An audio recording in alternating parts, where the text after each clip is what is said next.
వాడిపోక ముందే నన్ను వాడుకో ప్రభువా.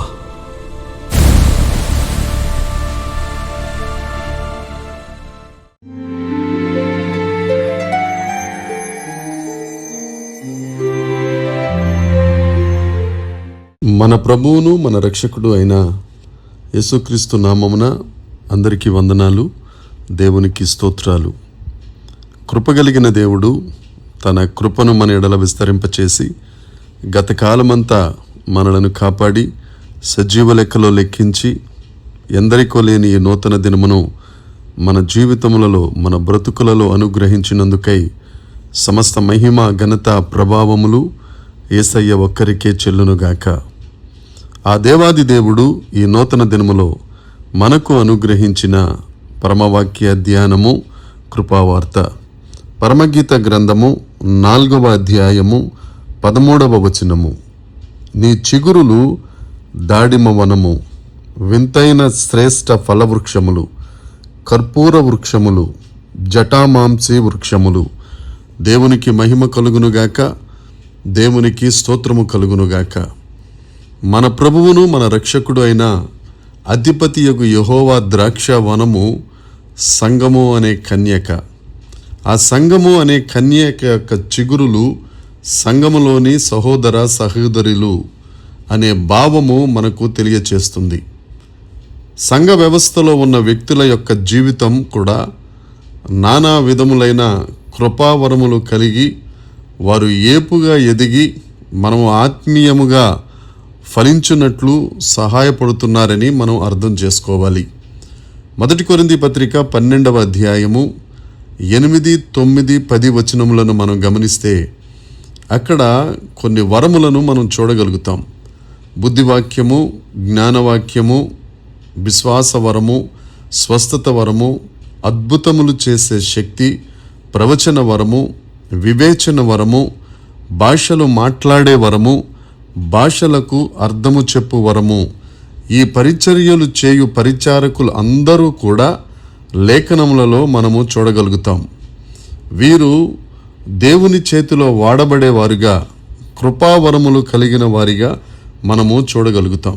అదేవిధంగా 1 కొరింథీ పత్రిక 12వ అధ్యాయము 28వ వచనాన్ని మనం చూస్తే అపోస్తలులుగాను, ప్రవక్తలుగాను, బోధకులుగాను, స్వస్థపరచువారుగాను, అద్భుతములు చేయువారుగాను, ఉపదేశించువారుగాను, పరపాలన చేయువారుగాను చాలామంది సంఘంలో చిగురులుగా మనకు కనపడతారు.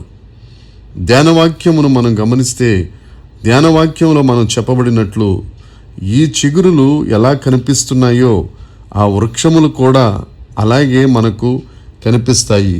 కొన్ని చిగురులు దాడిమ వనముగాను, వింతైన శ్రేష్ఠ ఫలవృక్షములుగాను, కర్పూర వృక్షములుగాను, జటామాంసి వృక్షములుగాను మనకు కనబడుచుండగా సంఘములో దేవుని యొక్క విశ్వాసులు అయినా, లేక సంఘమును నడిపించే సేవకులైనా, లేక సంఘమును అందరి పరిచర్యను బట్టి సంఘ పరిచర్యల్లో వాడబడే పరిచారకులైనా మనం చిగురులుగా సంఘములో చూడగలుగుతాం. తోటలో చెట్లు, చెట్లకు చిగురులు ఉన్నట్లే సంఘములో సేవకులు, విశ్వాసులు, కృపాబలమును కలిగిన వారు సంఘమునకు క్షేమాభివృద్ధిని కలిగించి అనేకులు ఆశీర్వాదకరముగా అనేకులకు ఉన్నారు. ప్రియమైన దేవుని జనాంగమా, దేవుని దయ వలన ఏ కృపావరము పొందుకున్నా ఆ కృపావరమును మనము సద్వినియోగం చేసుకోవలసి ఉన్నది. అనేకులు ఆత్మరక్షణార్థమై ఈ భూమి మీద వాడబడే వ్యక్తులుగా, దేవుని సంఘములో చిగురులుగా మనం ఉండాలి. దేవాది దేవుడు ప్రతి ఒక్కరికి ఒక కృపావరం అనేది అనుగ్రహిస్తారు. అయితే ఆ వరమును అనేకుల ఎదుట దేవుని ఘనత నిమిత్తం సద్వినియోగం చేసుకోవాలి. దీని ద్వారా భూమి మీద దేవునికి సజీవ సాక్షులుగా మనము ఉండగలుగుతాం. మనం చదువుకున్న ధ్యానవాక్యమును బట్టి మనం చూస్తే జటామాంసి, కుంకుమ, నిమ్మగడ్డి, లవంగిపట్ట, వివిధ పరిమళ వృక్షములు, గోపరసము, అగరు వృక్షము, నానావిధ శ్రేష్ఠ పరిమళ ద్రవ్యములు పరమగీత గ్రంథము 1వ అధ్యాయము 14వ వచనములో మనం చూడగలుగుతాం. సంఘ విషయంలో పరిచర్య చేసే భక్తిగా ఎదిగే ఆయన పిల్లలమైన మనము కూడా దేవుని కృపావరములు పొంది దేవుని మహిమార్థమై మనము దైవ సంఘములో సువార్త ప్రకటించు వారిగా మనం ఉండాలి. దేవుని యందు ప్రియమైన వారులారా, ఈ దైవ వాక్యంలో ఉన్న ప్రతి విషయం కూడా మన ఆత్మీయ జీవితంలో మనకు ప్రయోజనకరముగా చేకూర్చే విషయాలు.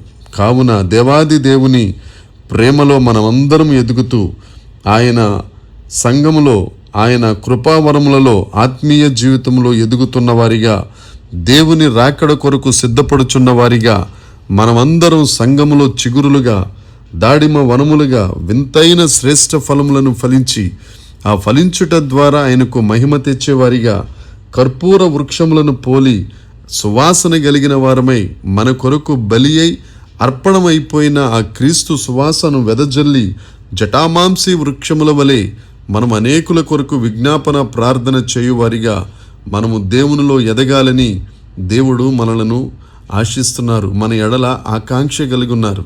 కాబట్టి దేవుని యందు ప్రియమైన వారలారా, ఎత్తబడే సంఘములో సభ్యులమై ఉండి ఆయన చెంతకు చేరువారిగా మనము ఇలాంటి కృపావరములు, ఇలాంటి పరిచర్యలు కలిగిన వారమై సంఘ క్షేమాభివృద్ధి కొరకు దేవుని ఆత్మ చేత బలపరచబడుదముగాక. దేవుడు అట్టి కృపను మనందరకు అనుగ్రహించునుగాక. చిన్న ప్రార్థన చేద్దాం. పరలోకమందున్న మా తండ్రి, పరిశుద్ధుడవైన గొప్ప దేవుడా, మీ కృపను బట్టి నీకు వందనాలు చెల్లిస్తున్నాం తండ్రి. గత నెలగా ప్రభువా కొన్ని ఇబ్బందుల వలన మేము ఈ కృపావార్తను రికార్డ్ చేయలేకపోయాం, నీ మాటలు వెదజల్లలేకపోయాం. ప్రభువా మమ్మలను క్షమించండి. మీరు మరలా మాకిచ్చిన ఆరోగ్యమును బట్టి, మాకిచ్చిన వెసులుబాటును బట్టి తిరిగి ప్రభువా మరలా ఈ పరమవాక్య ధ్యానమును ధ్యానించుటకు మీరిచ్చిన కృపకై నీకు స్తోత్రములు. వినుచున్న ప్రభువా నీ ప్రియ బిడ్డలందరినీ నీ చిగురులుగా దేవనైనా నీ కొరకు వింతైన శ్రేష్ఠ ఫలములు ఫలించువారిగా, నీ సువాసన కలిగిన వారిగా, జటామాంసి అనే విజ్ఞాపన ప్రార్థన అనుభవము కలిగిన వారిగా చేసి అనేకులను నీ రాజ్యములో చేర్చి దేవా నీ కొరకై నైనా దీపస్తంభములుగా నిలబడి సాక్ష్య జీవితము కలిగిన వారై కడబోర శబ్దమును విని నీ చెంతకు చేరే ఎత్తబడే గుంపులో శివలోమ్మితి సంఘములో ఉండునట్లుగా కృపదయ చేసి మహిమ పొందుమని నజరేయుడైన యేసుక్రీస్తు నామమున ప్రార్థించి అడిగి వేడుకొనుచున్నాము తండ్రి. ఆమేన్, ఆమేన్. దేవుని కృప మనందరికీ తోడై ఉండునుగాక. దేవుడు మనలను దీవించునుగాక. ఆమేన్, ఆమేన్, ఆమేన్.